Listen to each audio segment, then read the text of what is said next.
Wow, simple and tasty paneer masala curry చాలా అంటే చాలా బాగుంటుంది. హెవీ మసాలాలు కాకుండా అందరూ తినేటట్టు చిన్నపిల్లలు కూడా ఇష్టపడతారు. ముందుగా స్టవ్ వెలిగించుకుని ప్యాన్ పెట్టుకుని 2 డ్రాప్స్ ఆయిల్ వేసుకుని అందులోని తరుముకున్న ఉల్లిపాయలు వేసుకుని దోరగా వేయించుకోవాలి. ఉల్లిపాయలు వేగిన తర్వాత అందులోనే 2 టమాటోస్ కూడా వేసుకుని బాగా మగ్గనించుకుని పక్కన పెట్టుకోవాలి.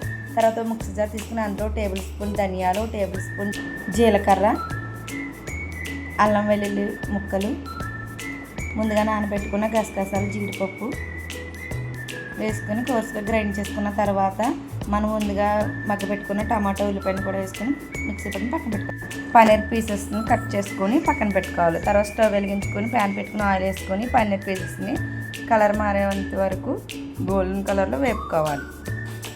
పన్నీర్ని ఎక్కువ కలిపితే ఇడిపోతుంది కాబట్టి లైట్గా వేపుకుంటూ తీసుకొని పక్కన పెట్టుకోవాలి. తర్వాత అదే ఆయిల్లో జీడిపప్పును కూడా ఫ్రై చేసుకొని తీసుకుని పక్కన పెట్టుకోవాలి. అదే ఆయిల్లో మనం తరుముకున్న ఉల్లిపాయ, పచ్చిమిర్చిని కూడా వేసుకొని దోరగా వేయించుకోవాలి. వేగిన తర్వాత మనం ముందుగా చేసుకున్న టమాటో, జీడిపప్పు పేస్ట్ని కూడా వేసుకొని బాగా మగ్గనించుకోవాలి.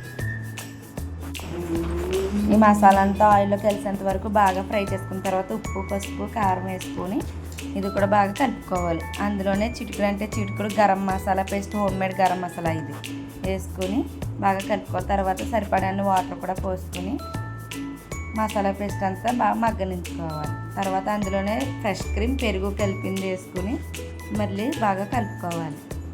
ఆయిల్ పైకి తెలియంత వరకు బాగా మగ్గబెట్టుకోవాలి.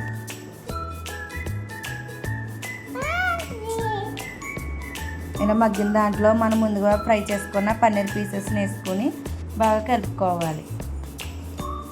పన్నీర్ పీసెస్కి మసాలా గ్రేవీ అంతా పట్టే వరకు కలుపుకుంటూ ఉండాలి.